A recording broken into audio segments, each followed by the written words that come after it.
Welcome everybody to No Agendas. I'm your guy Rashad Phillips and my co-host, NBA analyst Kendrick Big Perk. What's good, dog?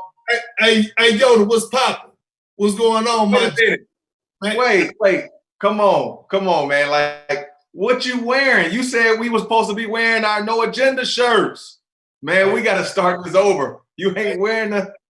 Hey, Yoda. First of all, look, let me tell you something. You're addressing me like I'm not a dude from the mud, just like you. You know, you know I'm one of the realest brothers you know, man. You think I ain't gonna wear something with No Agenda stamped on my back, man?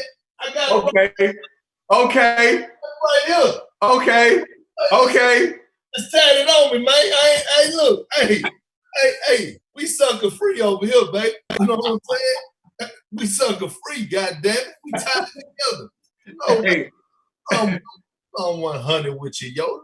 God, I was question your boy about something like that.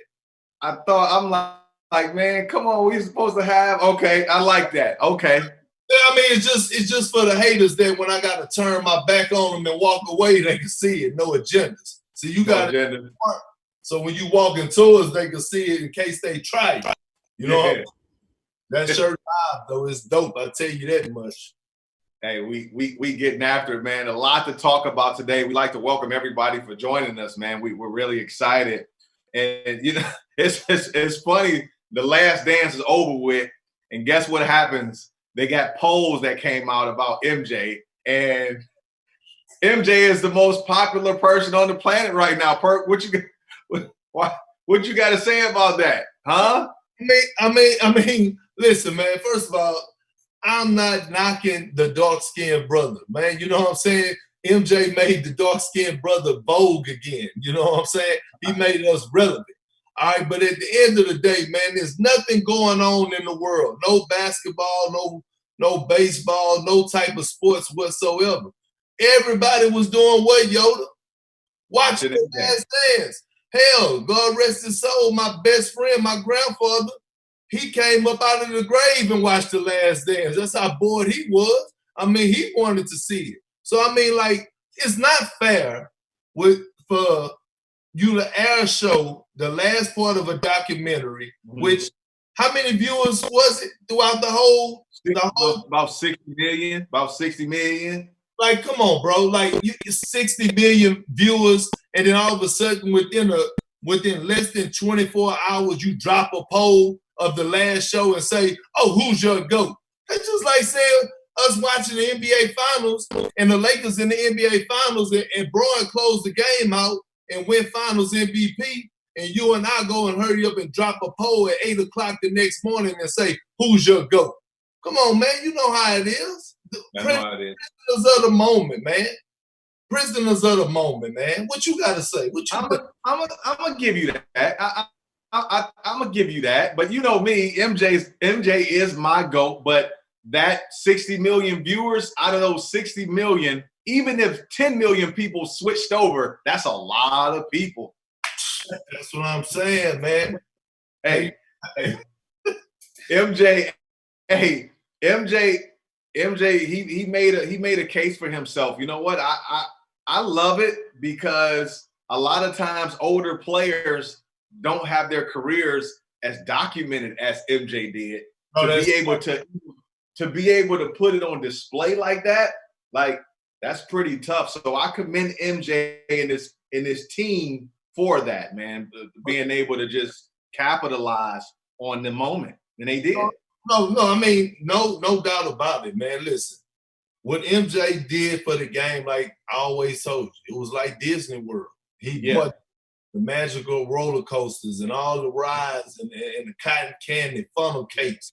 He did something great for the game of basketball, dog. With no MJ, in my opinion, there's no Kobe Bryant, there's no LeBron James. Like he set the bar, he set the tone, and to me, the Last Dance documentary was one of the best documentaries I ever saw. I mean, period. Especially when you're talking about sports. If you're a sports head or a basketball head, you had to like it. There was no it was basketball at its rarest, purest form, you know, like you Thanks. had to appreciate it, you know. Yes. So But yeah, that was great.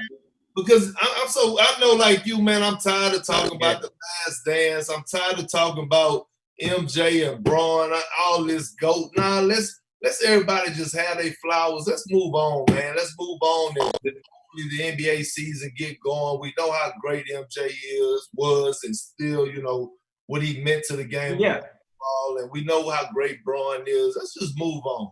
Yeah. This probably be the last week we discuss anything Last Dance on our show. But let's get right into it. So a couple days ago, you brought up a debate between two high-level shooting guards in the NBA, and even when you posted it and I looked at it, it made me scratch my head and really think. It doesn't usually take me a lot of time to think to make these decisions, but this one right here, I was like, man, I was scratching my head. So you said, who would you prefer, Klay Thompson or Reggie Miller?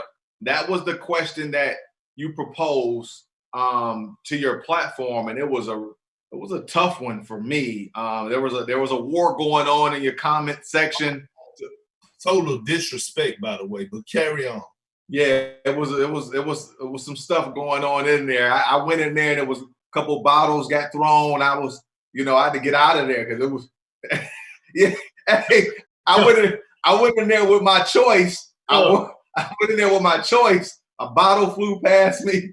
And like a chair, I ducked a chair. I said, I gotta get out of these comments, bro. Yeah. that post right there for about a day and a half, 2 days, I didn't even check my mentions. Yeah. I didn't even check my mentions. I was like, you know what? Just have it y'all way. Have it y'all way. But you know what's crazy? Let me let you start on the Yoda. Okay. And here's the thing. When I do these comparisons, it's no disrespect to one or the other because right. Great. That's why I'm doing it. Correct. I want it to be challenging.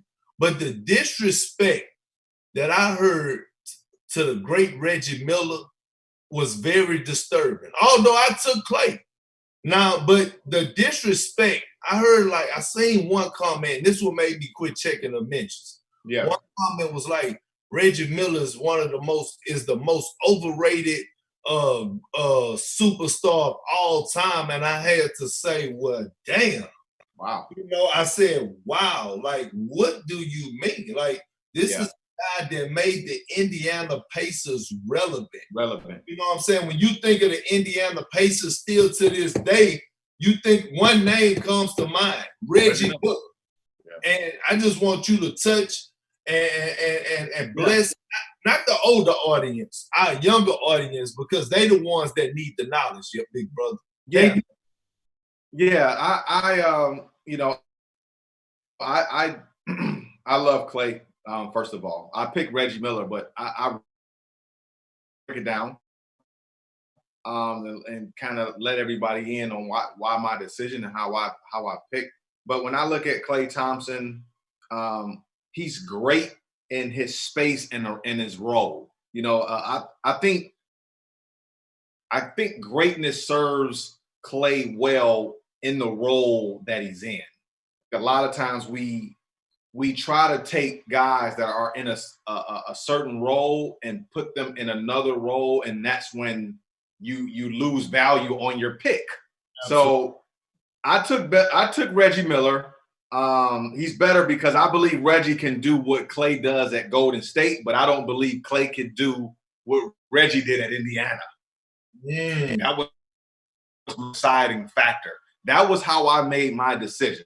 So I'm going to say that again so everybody that's tuned in can hear me. The reason I picked Reggie Miller is because I believe Reggie Miller can do what Klay does at Golden State, but I don't believe Klay can do what Reggie did at Indiana.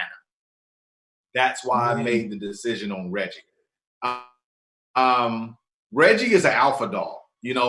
Certain players are built for certain roles, and Klay will always be an excellent complementary player. And I don't want to take away anything from that. But it's like this. We've been talking about are sea animals for a while. So we're gonna stay on that analogy. I look at Klay Thompson as more of a freshwater fish, and I look at Reggie Miller as a saltwater barracuda. So when you look at it, freshwater fish don't belong in salt water. So when you take Klay Thompson and put him in salt water, is he really Klay Thompson? Can Klay lead as a number one option? Can Klay take a entire organization and be the guy? Reggie Miller took an entire organization and was the guy in arguably the toughest era of basketball. Battled MJ, battled Gary Payton, battled Clyde Drexler. I don't really see Klay Thompson taking on those first option assignments. That's like there's a difference in being the second and third option and being able to flourish. You made a great point last week, Perk. You said Scottie Pippen is the greatest complimentary player ever. I believe Klay Thompson fits in that category. But when you try to put that freshwater fish in that salt water, it get a little funny. It get a little funny. I don't know why you let me go first. So that's how I feel. That's why I picked Reggie Miller. He's a saltwater shark. Being in a number one option, you gotta come from salt water. Being a complimentary guy, it's like freshwater turtles. You know, they just swim in. It's fresh water. Like Curry's in the salt water. LeBron's in the salt water. Kawhi's in the salt water. Russell Westbrook's in the salt water. But complimentary players, they in the fresh water. It's different. So I'm gonna give you the floor, sir. Man.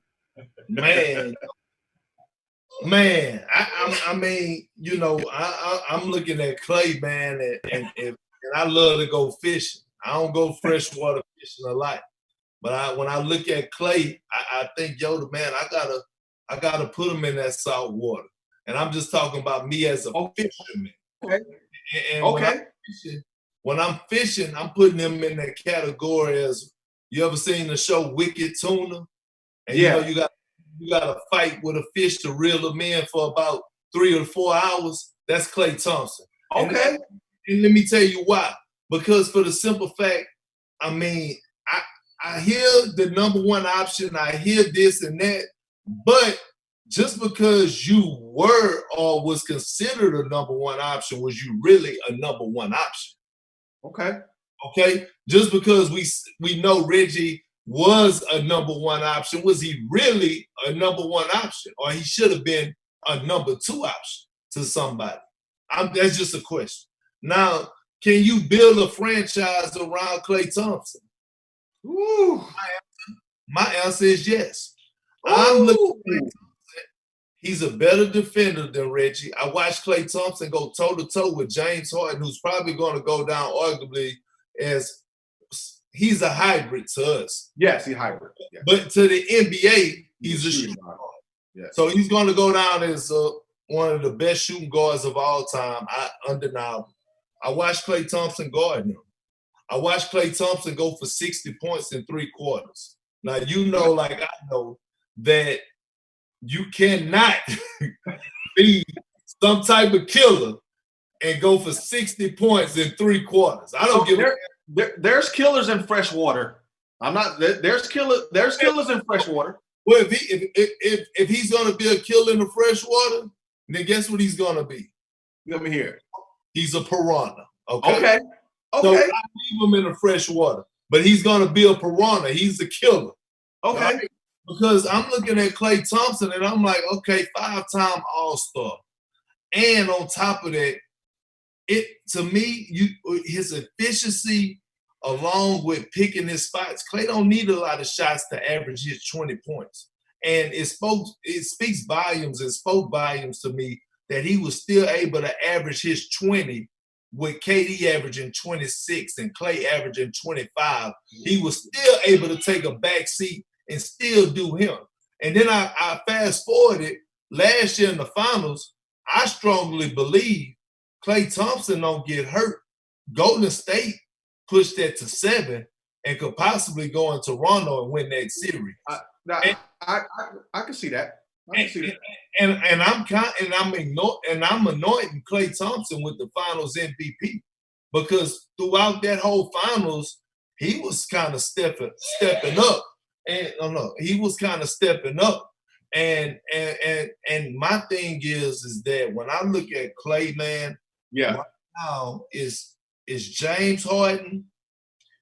You could throw in Paul George second. Then you got to put Klay Thompson at that 2 guard. I'm taking him over C.J. McCollum. I'm taking him over Donovan Mitchell. Where does Jason Tatum range? Small forward? He's small forward. Yeah. Are we really taking him over Jimmy Butler? I don't know yet. But all I know is that Klay is a 5-time All-Star with a lot left in the tank. And I know this, Yoda. One thing Klay don't rely on is athleticism. So that scat that he got, we go see this for the next 10 years. Yeah, and I really like I said, I think Klay is great, a great complementary player. I just believe there's different responsibilities when you're a number 1 option. Hold on, my bad. Hey! Cut it out. All right, I'm sorry, yo. Let's keep it, man. So when I look at Klay Thompson, I really love what he brings to the table as a complimentary guy. Like, I just can't unsee him outside of being a complimentary great player. Like, he's a great player in a complimentary role. I just believe when you're a first option, there's different responsibilities of being a first option. Not only just being a great player on the court, but controlling a locker room and having the mentality of being the guy. That's a different responsibility. You spoke about Klay battling James Harden. Well, Reggie Miller battled Michael Jordan. So you can't, like, Reggie Miller battled Michael Jordan as the number 1 guy, like me versus you, my team versus your team. And Reggie Miller took Jordan to 7 games, which leads into my next question, where the question I have is, how close that Reggie Miller's Indiana team to really defeating the Michael Jordan Bulls at the time in that last playoff run? Reggie Miller had Michael Jordan on the ropes as a number 1 guy. I disagree. I saw no fear in Jordan's eyes. He did not panic one time when playing against the Pacers. He smiled, he laughed in his interviews. He wasn't worried one bit. Now, might I tell you, he did that to a lot of people, right? But when you looked at Jordan when he faced the Detroit Pistons, that vibe wasn't like that. No. That was more serious. When you looked at him when he faced the Phoenix Suns, that vibe wasn't like that. It was more serious. You know, hey, I'm packing 1 suit, goddammit. Who rocking with me? You know, when he was facing the Utah Jazz, that vibe was different. Me watching The Last Dance and watching his press conferences and watching what he had to say about the Pacers, he didn't feel threatened at all, dog. He was not threatened by Reggie Miller. And it was scary because he did not fear him. He did not fear him. Although Reggie did put up a great fight. I'm not knocking that, Yoda. Yeah. Reggie put up a great fight. I love how Reggie scratched back. I love how they clawed and I love all that. I loved it all. But when I looked at Jordan, man, he was so relaxed at that podium, like, man, come on. I think he guaranteed to win in Game 7. I think he guaranteed to win. You see what I'm saying? He wasn't doing that against the Pistons. He wasn't. No. It was a different. You get what I'm saying? Type of energy. There was a different type of energy that Jordan. He had a different type of aura about him when facing the Pacers. But I mean, I believe that Indy team was really good. Like, if you look at their roster, though, Jalen Rose, Reggie Miller, Antonio Davis, Dale Davis, Chris Mullin, Travis Best, Rick Smits, like that, they were loaded. Wasn't Mark Jackson on there? Mark Jackson, they were loaded. So hold on, real quick. So when we go back to that number one option, question for you. Yeah. Mark Jackson, Hall of Famer, right? Yeah. Mullin, Hall of Famer, right? Yes. So was Reggie really the number one guy? Yes, he was the number one option. Don't even try that. Don't. I just asked. That see, I just bought that Detroit out of you right there. I just bought that Detroit out of you right there. I just asked, big bro. You know what I'm saying? We on the game bang. I see you got your black and red and I'm black and blue. What it is, cuz? When I look at Mark Jackson, like Mark Jackson was kind of like on his last leg at that time. Chris Mullin, we know he was on his last leg when he was in Indiana. Like he had an ounce of. I mean, you couldn't get a credit card under his feet. You know, he just was a jump shooter. So that Pacer team was loaded. Reggie was the guy. The sidekick was Jalen Rose at that time. Great coach and Larry Bird. So I do believe that the Pacers believe that they can win. Remember, in Game 7, the first quarter of that game, they went up like 15 on the Bulls in the United Center. And MJ and them had to call that timeout and was like, hey, we got to get it together or they're going to run away with this game. So the Pacers went in with some confidence, regardless of what Michael Jordan felt. That Pacer unit, those 15 guys, they went in there to win. I just think the greatness of not only Michael Jordan, but just that Bulls unit, that team rallied together. Steve Kerr hit a big three after a missed free throw. Dennis got a late rebound.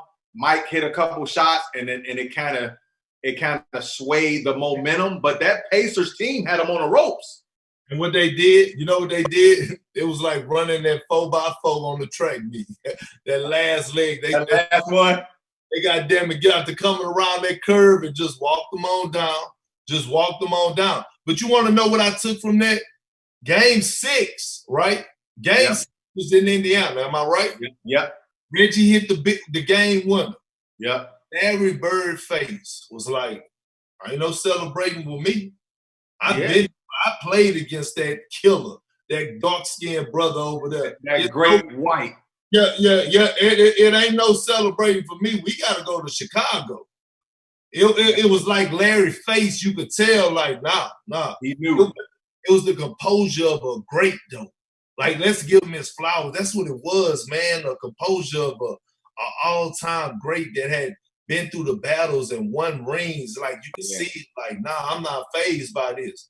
I didn't went to the highs of the highs. I didn't been to the tippity top of the mountain. Come on, man. But I can't lie, man. That honestly, I was BSing and playing around, but man, that Pacer team was deep, man. They were deep. They were well put together. And like I said before, guess what though? The head of that snake, man, was Larry Bird. Yeah, for sure. You're a product of your coach. Yeah. People don't understand. Mike was a killer, but shit, Phil Jackson was a savage. Yeah, he was a savage. You know what I'm saying? Yeah, he was a savage. Hey, y'all do y'all. Man, listen. Phil Jackson kicked out Jerry Seinfeld out of the locker room and they blinked twice. Yeah. You want a documentary on Phil Jackson. You've been pushing that. I want to see not only the field with the Bulls, but I also want to see the field with the Lakers and the Knicks. And the Knicks. I want to see the downfall too. Yeah, I want to see where it went wrong at. Yeah, where it went wrong. Yeah, I want to see that. That's, and Phil could have won more games, which leads into my next question is, if that Bulls team stayed together that following year after having their second three-peat, Jordan said he wanted to come back another year. the question is, do you believe that the Bulls would have won that following year? I'm going to say yes, but I'm going to give you the floor first on that. But I believe they would have won it. That was the lockout season in 90, was it 99, 98, 99 season was the lockout year. So the San Antonio Spurs won that 50-game season. So I believe the Bulls would have definitely won the championship. But I'm gonna give you the floor first before I break it down. Man, they would have dusted the Spurs off, man. They would have dusted the Spurs off, man. And no disrespect to the great Tim Duncan. Right. We all know people can say what they want about Dennis Rodman, but when Dennis Rodman came to play, or Dennis Rodman, he was like MJ. You know, when he had a chip on his shoulder, it was something personal. Yeah. And we all know that stint with Rodman with the Spurs did end well. So he would have had his personal agenda. Guess what? MJ was so in for Rodman that all of a sudden he would have had a personal beef with the Spurs that wouldn't have been good for the Spurs, because he would have been like, hold on, y'all did Rodman wrong. Now I'm beefing with y'all. I just don't see that San Antonio Spurs team, and all due respect to the great David Robinson or whoever, but I just don't see it, because, man, I'm telling you, after winning that last championship and them coming back, man, they probably I'm going to keep it short. They would have swept the Spurs. They would have swept them. Swept them. They wouldn't, man. I'm with you there. Like I believe the Bulls would have won 7. They would have won 4 in a row. I think that's what burns Michael Jordan presently. I think he's upset because he knew that he had a chance to win 7 and 8. I'm gonna get on the 8 in a minute, but let me clear up this 7. When you look at the Spurs roster, David Robinson, obviously Tim Duncan. They had Mario Ealy, who was a terrific combo guard, Sean Elliott, Avery Johnson, Malik Rose, Jaren Jackson Sr. They just didn't have enough to beat that Bulls team. Like they just didn't have enough. I agree. I don't even see the San Antonio Spurs winning one game, and that because the Bulls were they were too in tune with each other. And I know when we go back in time, what we don't acknowledge, what we don't give enough credit to, is that the fatigue, though. Like the Bulls, they were a little mentally drained. They almost got tired of winning. They were like, there's such thing as this. Don't let, like, people listening, sometimes you can get bored of winning. And I believe Michael Jordan got bored of winning at a particular time in his career. So you look at that, that's why they just kind of broke up and went off and went their separate ways and said, all right, 6 championships is enough. But I believe they would have won 7. They would have beat San Antonio. And the following year, the $1 million question is, would have beat that Houston Rockets team for 8? Now, that could go either way, but that would have been – I know the Rockets won prior to that, but I just think that the Bulls would have went for 8. And it could have challenged Bill Russell for 11 rings. I think Jordan could have been it. I just believe that. I truly believe that. If you keep that team together for 3 more years after that second three-peat, I believe Michael Jordan and company could have won between 8 to 10 rings. That's just my personal opinion. And I know the Rockets were in when Jordan retired. That's where I got the 8 from. If Jordan doesn't retire, I believe they would have beat that Rockets team when he was retired with Drexler and Horry, that team. I think that would have took Jordan. So they really would have been fighting for 8 against that San Antonio team in that 50-game year if Jordan doesn't retire. Right. And they would have beat Houston if he doesn't retire, and they would have went all the way across. Well, I'll tell you what, if Jordan wouldn't have retired, that Rockets Bulls finals matchup would have been the finals matchup in the history of the NBA. Right. And I strongly believe that. But here's my thing. And another thing to add to your point, and you're right. You know what Doc used to say? We cannot get bored with the process. Because we're winning games, you can't get bored with the process. And I think you're right. Like sooner or later, you keep winning, you get bored with the process. And that's what another time you got to give Phil his roses.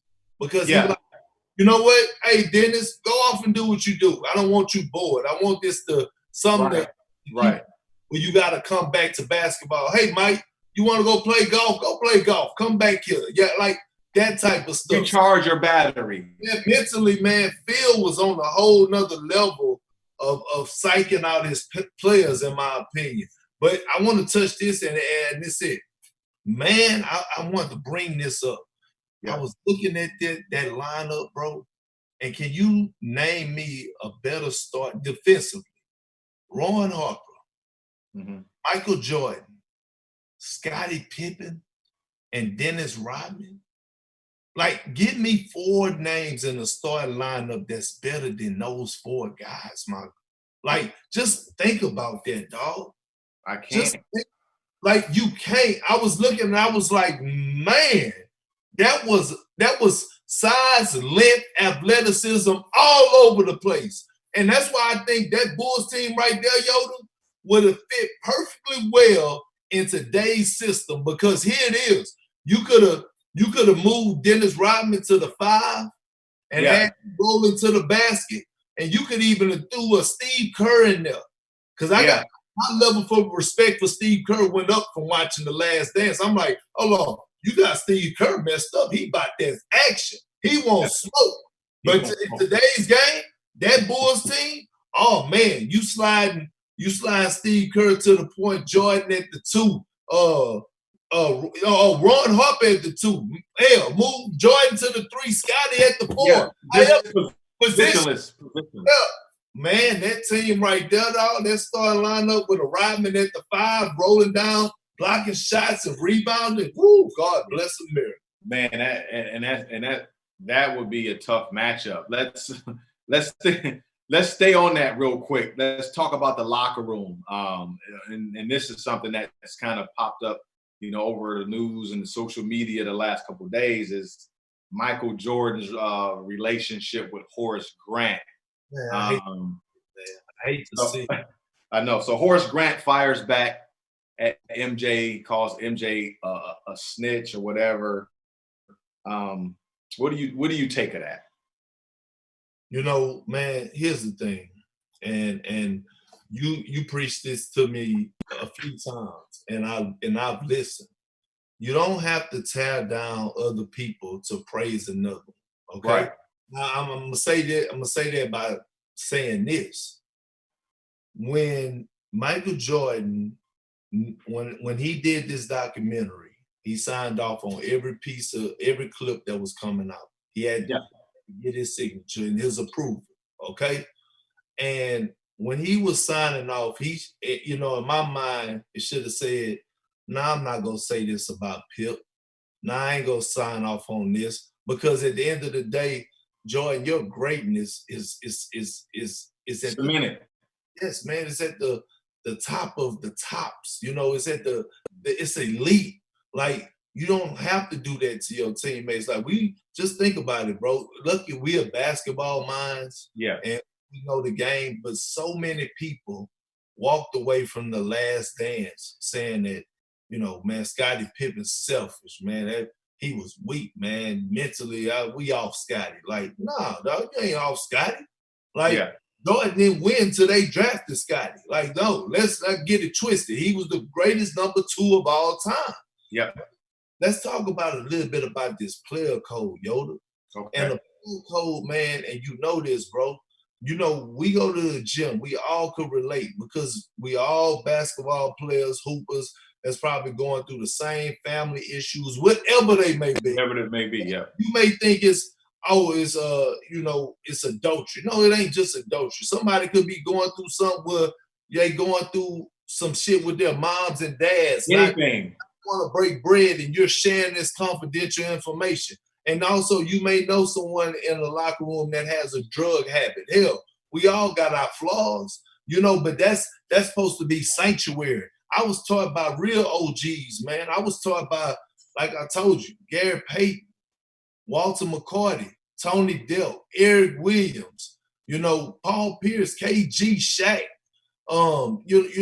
guys to Rasheed Wallace. Like, I was taught how to conduct yourself. If it don't have nothing to do with you, man, you mind your business. You know what I'm saying? And things are not to be spoken up on. You know what I'm saying? Hey, man, that's your life. You do it how you want to do it. But I'm watching a documentary, man, and it was just so much that was going out and about that I was like, nah, MJ, that wasn't it. I'm respecting what you're doing on the court, but that wasn't it. Like, just to address even the Scottie Pippen situation about his contract when he called Scottie selfish. And I'm going to tell you this, and then you can have it, big bro. Yours. But I had a problem with him calling Scottie selfish, okay? Yeah. To us, to everybody else in the world, basketball and sports is entertainment, okay? Yeah. It's entertainment. But to the hoopers, man, this is our job. This is different. This is how we feed our families. This is how we push clothes on our kids' back. Yeah. This is how we are able to secure not only our future, but our kids' future, so after we die. So how can you knock Scottie for holding out because he wanted to get what he deserved? He was already underpaid. You can't call him selfish, bro. Like, nah, man, this is a job. Although, we want to win, but MJ, you good. Your pockets were straight. And not just from your salary, but shoe deals. You was the most powerful man in the world at the time. You know what I'm saying? And your pockets was great. So you can't say Scottie was wrong because he trying to get his pockets together. Hell, we watched on the documentary, shit, Scottie had to sign a deal because he had to go take care of mom, pops, brothers, sisters, everybody else around. You know what I'm saying? So, like, you can't knock a man for trying to get his lettuce because it's a job, man. People got to still realize that it's a job. And I just thought, man, some of those scenes could have been left out, and it could have been, okay, let's praise Mike, but we don't have to tear down others while we're doing it. That's all, bro. So this is how I look at it. I see it from both angles. I think what Michael Jordan and his production team were trying to do was be as transparent as possible to give the watcher or the listener an authentic feel of what it felt like in that particular moment. And sometimes when you are trying to, document situations that happened in the past, you have to sometimes put your personal feelings to the side and just tell people what it was or what it is at that time. And I think Jordan was walking a fine line doing that because he didn't want to expose too much, but he had to say enough where it didn't come off superficial.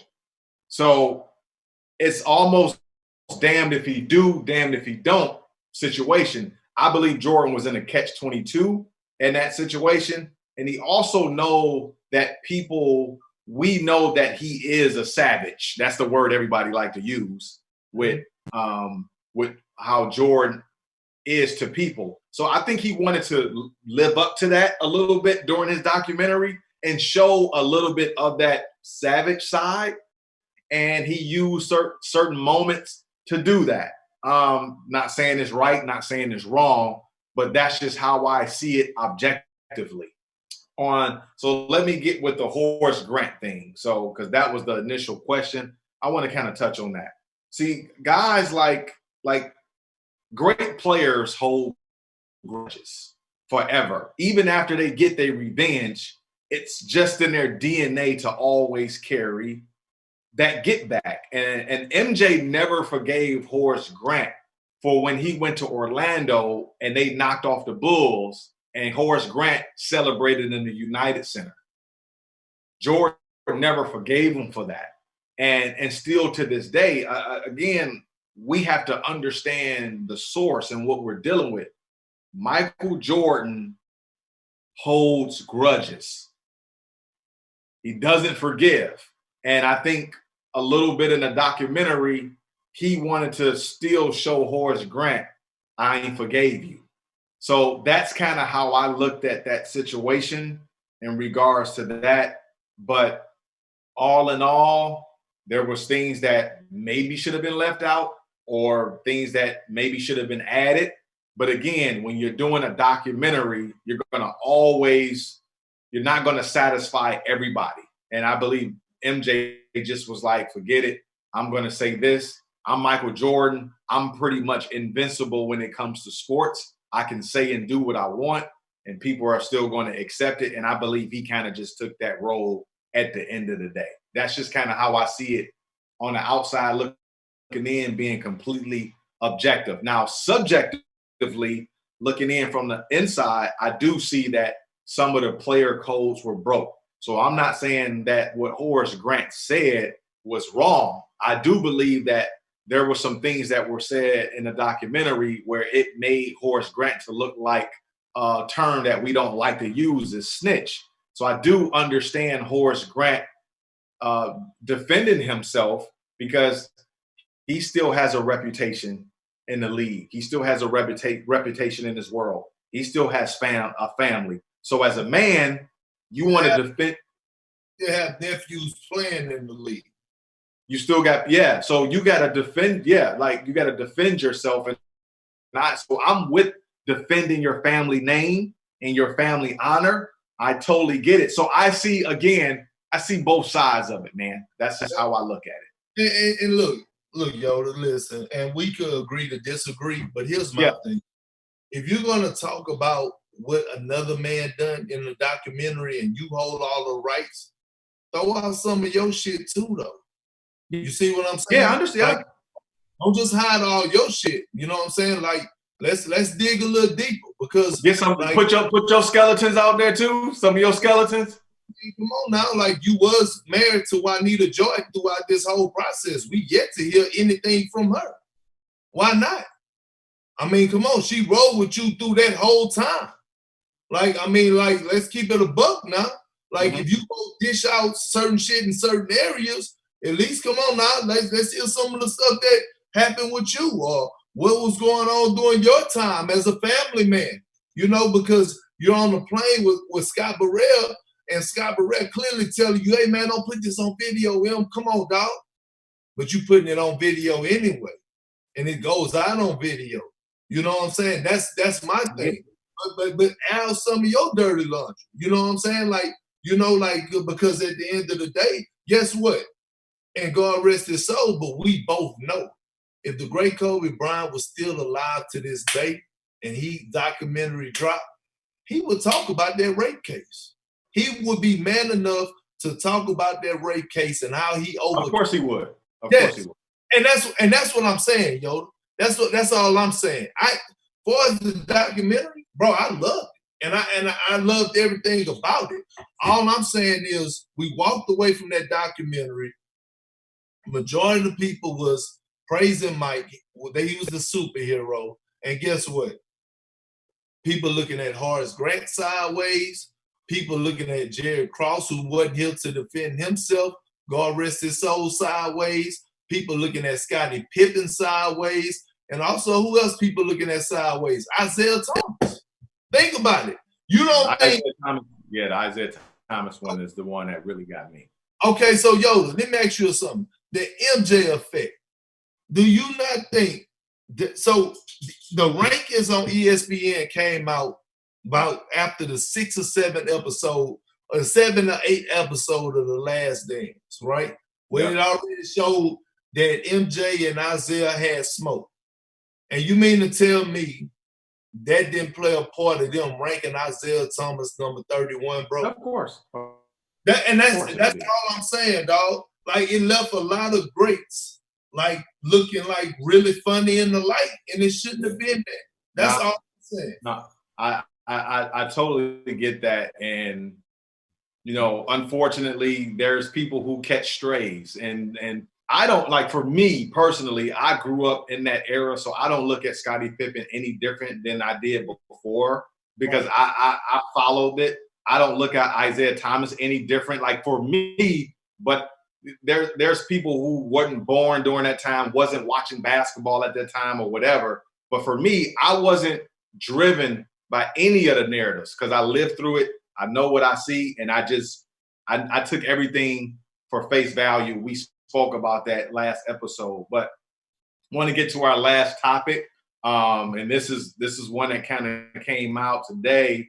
Your former teammate, Paul Pierce, released his top 5 players. So, so Paul Pierce top 5 was Michael Jordan, number 1, the great Kareem Abdul-Jabbar, number 2, the great Bill Russell at number 3, number 4, the great Magic Johnson, and number 5, the Mamba, Kobe Bryant. So you having a little trouble over there. I see you can't sit still when I'm rattling off these great names. What's on your mind? Well, here it is, man. You know, P is my brother, man. I played 8.5 years with P. Been knowing P over 18 years now, right? He raised me. And the history goes deeper than this top 5 list. You know what I'm saying?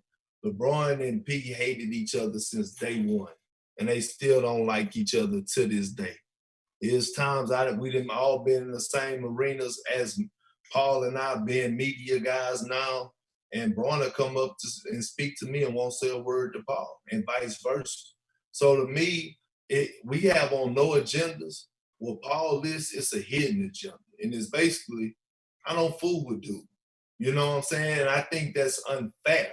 Because although you may not like a person or who they are personally or what they do outside of basketball, when it comes down to hooping and you're evaluating talent and you're evaluating all-time greats, you gotta be fair, you gotta be unbiased and put your personal feelings aside. Because let's not act like I wasn't part of a game 7 where LeBron James single-handedly came in 2008 and had us sweating bullets. I'm talking about a 45, 14, and 15 type night where it took us down to the wire. You see what I'm saying? Yeah. And at the end of the day, P knows this. Like and this is the crazy part. He had, and this is no disrespect, he had a more tougher time getting past LeBron James than he did Kobe Bryant. Mm-hmm. And with that being said, bro, I can understand. LeBron is not everybody GOAT, and he don't have to be. Mm-hmm. But for you not to put him top 5, I mean, come on, dog. Like, yo, the men you sitting up here talking, this is the greatest all-around player in NBA history, right? Mm-hmm. Right? Yeah. Yeah. I mean, come on, bro. Like, you know, I'm saying, if you're a Jordan, hey, I'm with you. I have no knock on MJ. Like, to me, like you said, it's 1A, 1B. And I'm sticking by that. I just happen to have Bron at 1A. But you cannot sit up here and look me in the eyes and watch the body of work that LeBron James put in and tell me that he's not a top 5 all time. You cannot sit up here and tell me that if you was a general manager and you knew all these guys right now and all these guys were 28 years old and they were standing right in front of you, you couldn't tell me that, yeah, you might pick Michael Jordan first. You might pick Kareem second. But you damn sure ain't about to sit up here and tell me you're not taking LeBron James third. So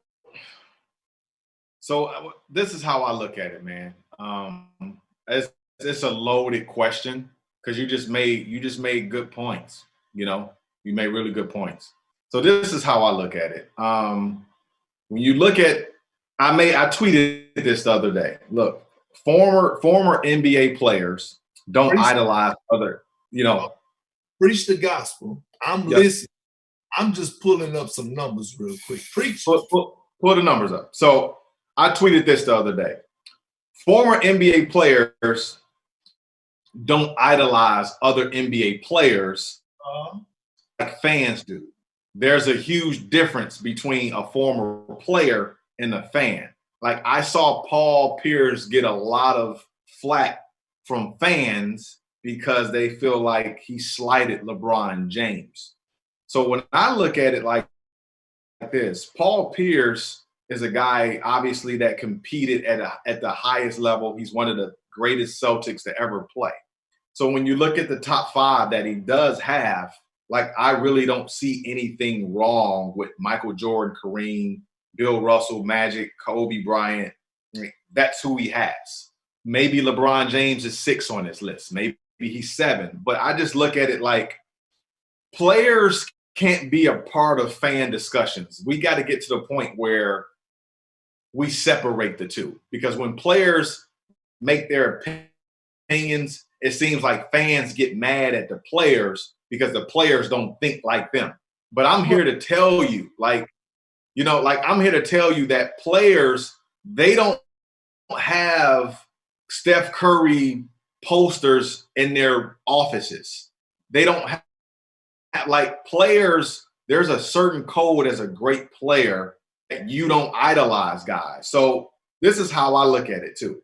I look at newer athletes. This generation is more conditioned for validation from fans opposed to older generations like Michael Jordan, who only needs validation from himself. You know how strong and willpower you have to be to only need validation from yourself? And when you look at guys like MJ, Kobe, Iverson, Kevin Garnett, Paul Pierce, they don't need validation from other people because they get it from within. And I think this is a moment for Paul Pierce is that he's not looking for anybody else's validation for his top 5 players. He's like, this is who I'm going with.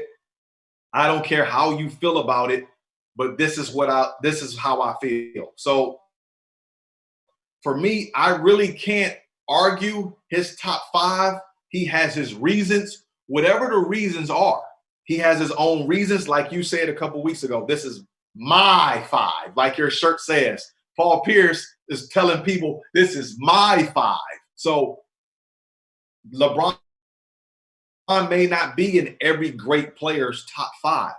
Paul Pierce is not the only former player that doesn't have LeBron in his top 5. He's not the only one. I can guarantee you there's more former players out there that don't have LeBron in their top 5. I don't even know if Jalen Rose has LeBron in his top 5. Like you could just go down the list of former players, and they may not have LeBron there. Whether it's whatever their motive is, whatever it is, some former players just will not put LeBron in the top 5, and that's just what it is. And that's what Paul Pierce has done.